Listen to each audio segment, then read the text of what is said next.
Lions ক্লাবের পক্ষ থেকে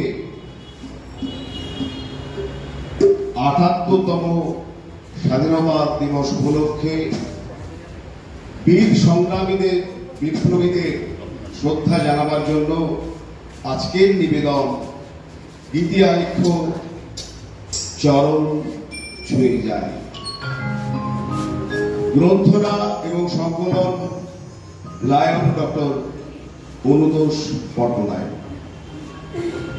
15ই আগস্ট দিনটি ভারতের ইতিহাসে স্বাধীনতা সংগ্রামীদের আত্মত্যাগ এবং সংগ্রামকে স্মরণ করার জন্য উদযাপিত হয়। লক্ষ লক্ষ বীর যোদ্ধা ব্রিটিশ সাম্রাজ্যের বিরুদ্ধে লড়াই করেছিলেন, যাদের ত্যাগ এবং সাহসের ফলে ভারত স্বাধীনতা অর্জন করতে সক্ষম হয়েছিল। লায়ন্স ক্লাব অফ কন্টাই শ্রদ্ধা জানায় স্বাধীনতা সংগ্রামী সেই সব অমর বীরদের, যাদের মহান ত্যাগে আজকের এই স্বাধীনতা সম্ভব হয়েছে। তাদের প্রতি আমাদের বিনম্র শ্রদ্ধা ও প্রণাম। বন্দে মাতরম। বন্দে মাতরম। বন্দে মাতরম।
সেপ্টেম্বর 1942 সাল তমলুকের মাটিতে কয়েক হাজার ভারতীয়দের নিয়ে পুলিশ স্টেশন ঘেরাও করার লক্ষ্যে হেঁটেছিলেন সেই সত্যযোদ্ধা মাতঙ্গিনী হাজরা।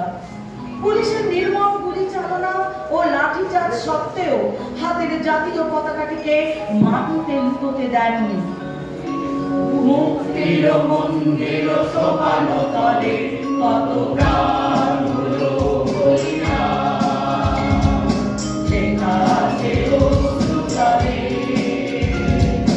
মুক্তির মন্দির সোপান তলে কত প্রাণ হলো বলিয়া,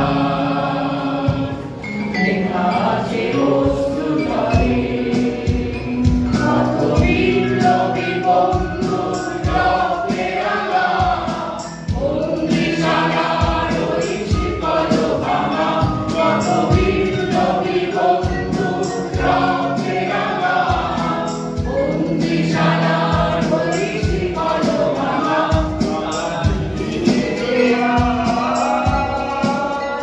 তারা পৃথিবীতে সুপ্রভাতে কত তরুণ তরুণ গেছে অস্তা চলে, মুক্তির মন্দির সোপান তলে কত প্রাণ হলো বলিয়া, লেখা আছে অশ্রু জলে,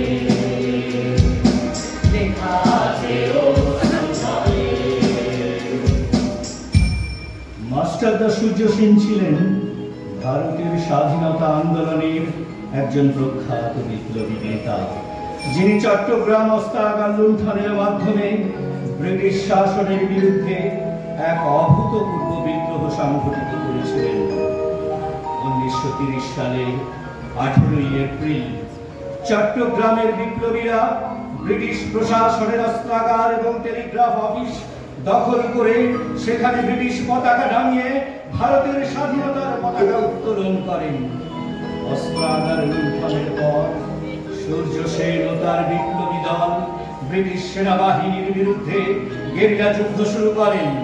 তারা চট্টগ্রামের পাহাড়ের অঞ্চলে আশ্রয় নিয়ে ব্রিটিশ শাসনের বিরুদ্ধে ধারাবাহিক আক্রমণ চালিয়ে যান। 1933 সালে সূর্য সেন ধরা পড়েন। ব্রিটিশ শাসকরা তাকে অমানসিক নির্যাতন করে এবং 1934 সালের 12 জানুয়ারি চট্টগ্রামের জেলে ফাঁসি দেয়। মাস্টারদা সূর্য সেনের আত্মত্যাগ এবং তার নেতৃত্বে চট্টগ্রাম অস্ত্রাগার লুণ্ঠন ভারতের স্বাধীনতা সংগ্রামের এক অনন্য অধ্যায়।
যতীন্দ্রনাথ মুখোপাধ্যায় ছিলেন ভারতের স্বাধীনতা আন্দোলনের অন্যতম প্রধান বিপ্লবী নেতা। অনুশীলন সমিতি এবং যুগান্তরের মতো বিপ্লবী সংগঠনগুলির অন্যতম প্রধান নেতা এবং সংগঠক যতীন্দ্রনাথ মুখোপাধ্যায় বিশ্বাস করতেন শুধুমাত্র সশস্ত্র সংগ্রামের মাধ্যমে ব্রিটিশ শাসন থেকে মুক্তি পাওয়া সম্ভব। তার নেতৃত্বে বিপ্লবীরা অস্ত্র সংগ্রহ, গোপন প্রশিক্ষণ এবং ব্রিটিশ শাসনের বিরুদ্ধে বিভিন্ন সন্ত্রাসমূলক কর্মকাণ্ডের প্রস্তুতি নিতে শুরু করেন। প্রথম বিশ্বযুদ্ধের সময় তিনি জার্মানির সাথে যোগাযোগ স্থাপন করে অস্ত্র সংগ্রহের পরিকল্পনা করেছিলেন। তার নেতৃত্বে ভারতীয় বিপ্লবীরা বার্মা, থাইল্যান্ড এবং অন্যান্য পার্শ্ববর্তী দেশগুলোর কাছে যোগাযোগ করেছিলেন। 1915 সালে বাঘা যতীন ও তার সহযোগীরা উড়িষ্যার বালেশ্বরের কাছে বুড়ি বালামের তীরে ব্রিটিশ পুলিশের সাথে এক সংঘর্ষে জড়িয়ে পড়ে। শেষ পর্যন্ত বাঘা যতীন গুলিবিদ্ধ হন এবং ধরা পড়ে। 10 সেপ্টেম্বর 1915 সালে তিনি মৃত্যুবরণ করেন। একদা খালি হাতে শুধুমাত্র একটি বোঝারি নিয়ে যিনি বাঘের সঙ্গে লড়াই করে জয়ী হয়েছিলেন, তাকে আজ লুটিয়ে পড়তে হল বুড়িবালামের দিকে।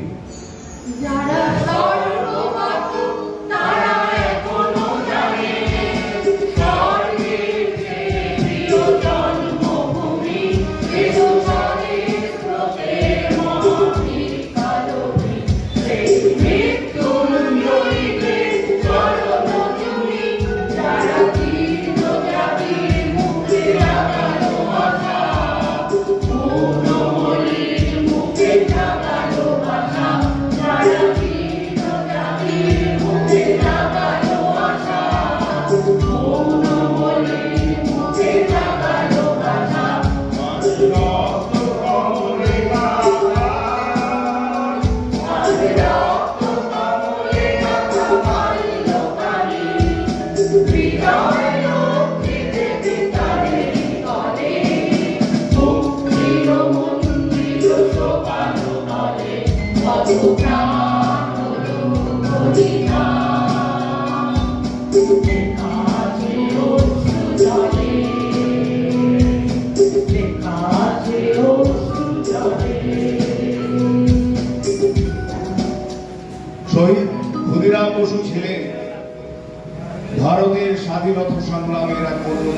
বলিষ্ঠ এবং সাহসী বিপ্লবী, যিনি ব্রিটিশ শাসনের বিরুদ্ধে সশস্ত্র সংগ্রামে নিজের জীবন উৎসর্গ করেছিলেন।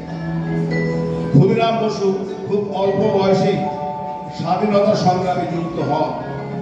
মাত্র 15 বছর বয়সে তিনি অনুশীলন সমিতির সঙ্গে যুক্ত হন, যা ভারতের অন্যতম গোপন বিপ্লবী সংগঠন ছিল। 1908 সালে মুজাফফরপুর বোমা হামলা, ব্রিটিশ শাসনের দমনমূলক কর্মকাণ্ডের জন্য কুখ্যাত ম্যাজিস্ট্রেট কিংসফোর্ডকে হত্যার পরিকল্পনা করা হয় এবং সেই দায়িত্ব দেওয়া হয় ক্ষুদিরাম বসু এবং প্রফুল্ল চাকিকে। 1908 সালের 30 এপ্রিল ক্ষুদিরাম এবং প্রফুল্ল মুজাফফরপুরে কিংসফোর্ডের গাড়িতে বোমা নিক্ষেপ করেন। যদিও সেই হামলায় কিংসফোর্ড বেঁচে যান এবং অন্য 2 বিদেশি নারী নিহত হন। এই হামলায় ব্রিটিশ শাসনের বিরুদ্ধে ক্ষুদিরামের সাহসিকতার প্রমাণ পেলে। বোমা হামলার পর ক্ষুদিরাম ও প্রফুল্ল পালানোর চেষ্টা করেন। পরে ক্ষুদিরাম ধরা পড়ে এবং প্রফুল্ল চাকি ধরা পড়ার আগেই আত্মহত্যা করেন।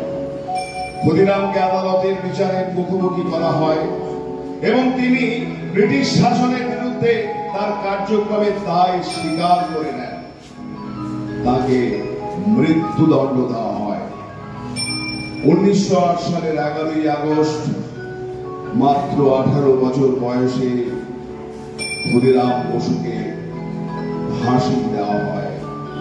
তার ফাঁসির দিন সকালে তিনি হাসি মুখে মৃত্যুকে বরণ করে নেন, যা তার অঢল দেশপ্রেম এবং সাহসের এক অসাধারণ উদাহরণ।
বিনয় বসু, মাধব গুপ্ত এবং দীনেশ গুপ্ত 1930 সালের 8 ডিসেম্বর কলকাতার রাইটার্স বিল্ডিং এ ব্রিটিশ প্রশাসনের উপর একটি সাহসী আক্রমণ চালান।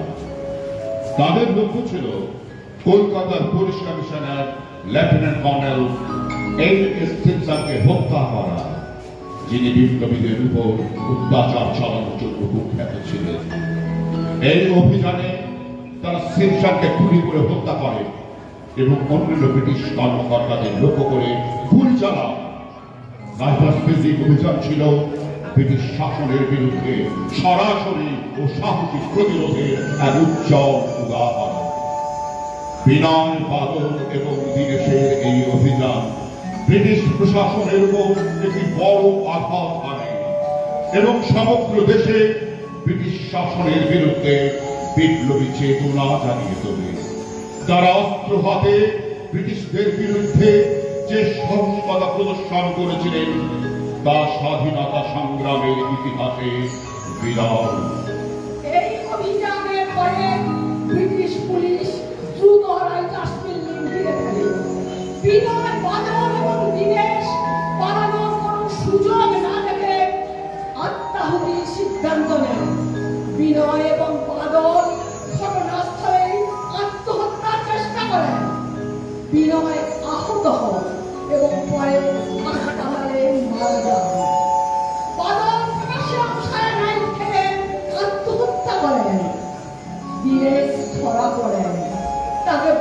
সরকার ফাঁসিতে ঝুলিয়ে হত্যা করে।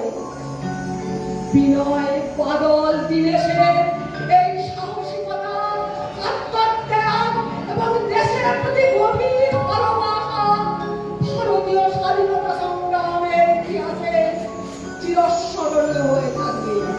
তাদের জীবন এবং কাজ প্রমাণ করে যে সাহস, দৃঢ়তা ও আত্মত্যাগ দিয়ে বড় পরিবর্তন আনা সম্ভব। দুর্গমের কান্তার মরুদুস্তর পারাবার, লঙ্ঘিতে হবে রাত্রি কৃষিতে যাত্রীরা হুঁশিয়ার। দড়িতেছে দড়ি ভরিতেছে জল ভরিতেছে মাহিপথ, ছেড়ে আছে পালকে ভরিতে হাও আছে না হিম্মত। কে আছো জওয়ান হাও আগুয়ান, হাতিছে ভবিষ্যৎ। এ তুফান ভারী দিতে হবে পাড়ি দিতে হবে দড়ি পার। দুর্গমগিরি কান্তার মরুদুস্তর পারাবার, লঙ্ঘিতে হবে রাত্রি নিশীথে যাত্রীরা হুঁশিয়ার। 24শে সেপ্টেম্বর 1932 মাস্টারদা সূর্য সেনের মন্ত্রে দীক্ষিত প্রীতিলতা ওয়াদ্দেদার 15 জন সশস্ত্র সঙ্গী নিয়ে পাহাড়তলির ইউরোপিয়ান ক্লাব আক্রমণ করে আগুন ধরিয়ে দিয়েছিলেন। পরে ভারতীয় স্বাভিমানী বীর রমণীদের পদাঙ্ক অনুসরণ করে সেদিন প্রীতিলতা ওয়াদ্দেদার ব্রিটিশ পুলিশ বাহিনীর সামনে পটাশিয়াম সায়ানাইড খেয়ে আত্মবলিদান দিয়েছিলেন, কিন্তু ধরা দেননি। কানাইলাল দত্ত ফরাসি আলিপুর বোমা মামলার সাথে যুক্ত ছিলেন। 1908 সালে বোমা বিস্ফোরণের ঘটনায় তাঁকে এবং আরো অনেক বিপ্লবীকে গ্রেফতার করা হয়। এই মামলায় অন্যতম অভিযুক্ত নরেন গোস্বামী বিশ্বাসঘাতকতা করে ব্রিটিশ সরকারের পক্ষে সাক্ষ্য দেওয়ার জন্য প্রস্তুতি নিচ্ছিলেন। কানাইলাল দত্ত এবং সতীশচন্দ্র বসু এই বিশ্বাসঘাতকতার প্রতিশোধ নেওয়ার সিদ্ধান্ত নেন। 1908 সালের 31শে আগস্ট আলিপুর সেন্ট্রাল জেলে তারা নরেনকে গুলি করে হত্যা করেন। নরেন গোস্বামীকে হত্যার জন্য ব্রিটিশ সরকার কানাইলাল দত্তকে মৃত্যুদণ্ড দেয়। 1908 সালের 10 নভেম্বর মাত্র 20 বছর বয়সে তাকে ফাঁসি দেওয়া হয়। মধ্যরাত্রি আর বেশি দেরি নেই। প্রহরের ঘন্টা বাজে, শান্তিও ক্লান্ত হয়। শিয়রের কাছে এসে মৃত্যু বিমর্ষ বোধ করে। কন্ডেন্স সেলে বসে প্রত্যেক ভট্টাচার্য লিখছেন, মা তোমার প্রত্যেক কি কখনো মরতে পারে? আজ চারিদিকে চেয়ে দেখো, লক্ষ্য প্রত্যেক তোমার দিকে চেয়ে হাসছে। আমি বেঁচেই রইলাম মা, অক্ষয়। জননী গোলাপ তুলে বুকে শান্তনুবাদ দেব তুলে চোখে সাজিছে তব চরণ তলে 300 কোটি নরনারী উঠো গো ভারত লক্ষ্মী, উঠো আদি জগৎ জন পূজা।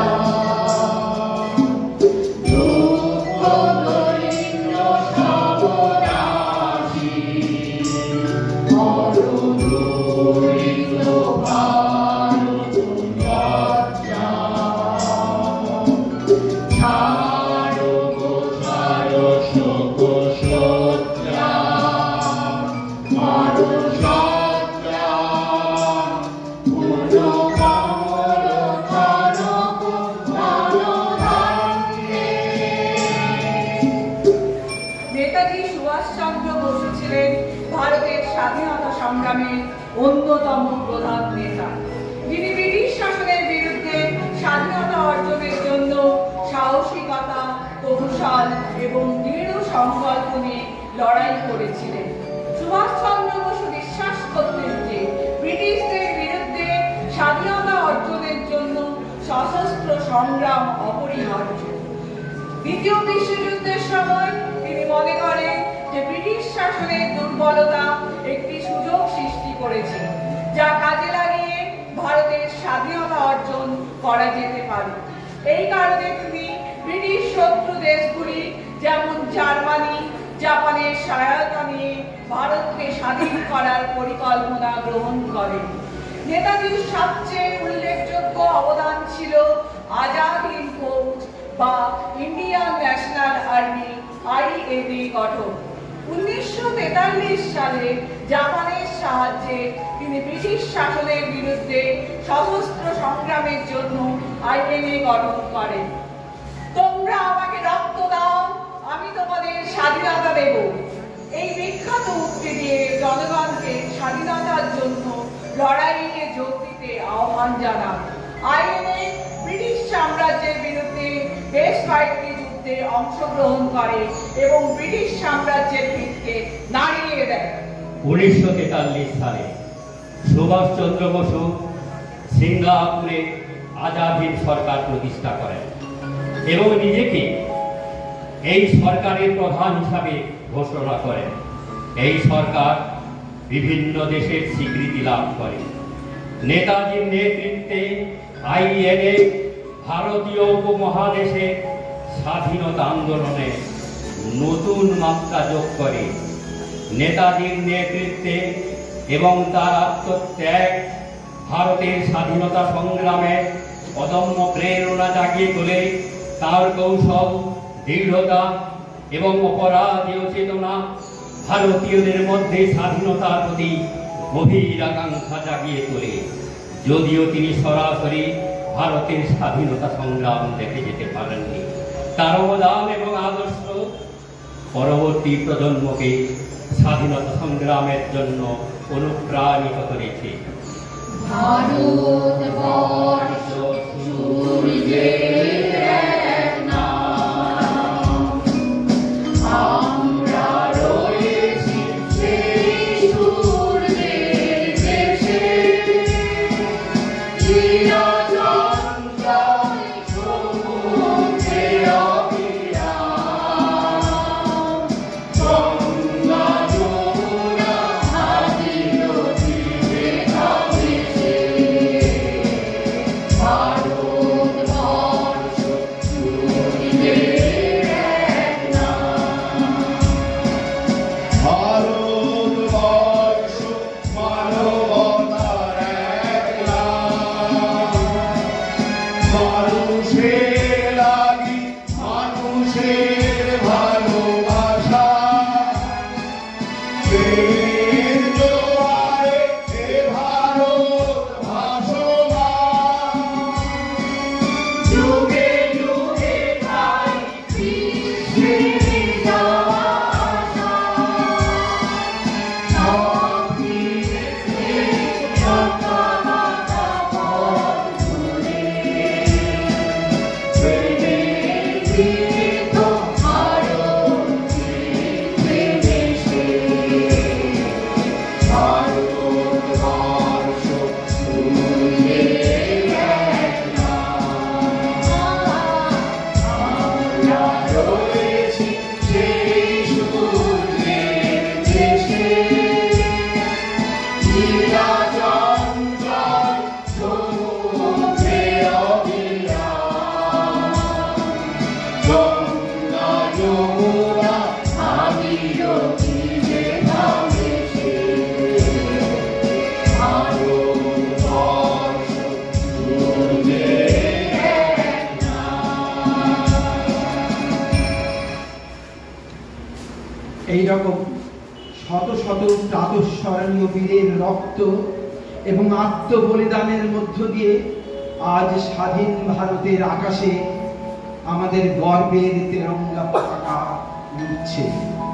ভবিষ্যৎ প্রজন্ম যেন এদের কোনোদিনও বিস্মৃত না হন।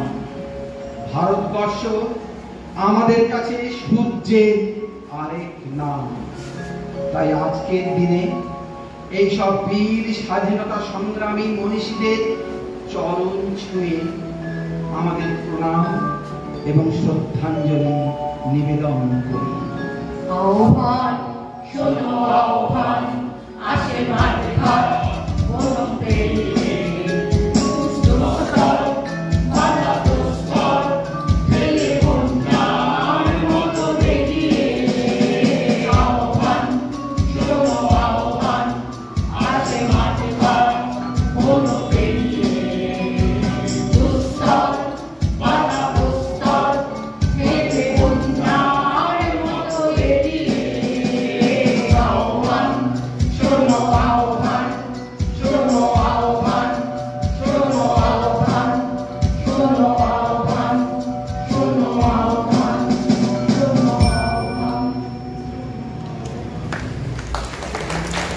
ধন্যবাদ।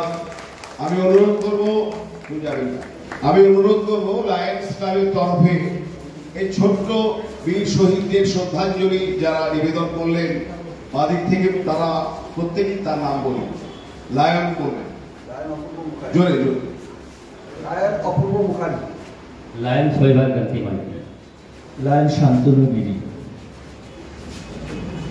Lion Upakanti Bora, lion Mou Pramanik, lion Sutapa Chatterjee, lion doctor Nandita Pattanaik, lion doctor Anutosh Pattanaik, lion Shrimati Alaka Janamani. আমি নিজে লায়ন তরুণকান্তি মহাপাত্র এবং লায়ন অশোক মন্ডল। ধন্যবাদ। এবং এই আলেখ্যটি আমাদের বলেছি যিনি গ্রন্থনা এবং সংকলন করেছেন আমাদের ডক্টর অনুতোষ পট্টনায়ক মহাশয়। অনেক কিছু আমাদের ইতিমধ্যে আমাদের উপহার দিয়েছেন। আমরা খুব তাড়াতাড়ি অনুষ্ঠান শেষ করব, তবে আপনাদের এতক্ষণ বসিয়ে রাখবো না। আমি লিও ক্লাবকে জিজ্ঞেস করে নিচ্ছি কতটা তারা প্রস্তুতি নিল। এই ফাঁকে আমাদের লায়ন অশোক সাউ যিনি এবারে লায়ন্স ক্লাবের সম্পাদক 2-4টি কথা আপনাদের শোনাবেন, সেই ফাঁকে আমরা প্রস্তুত।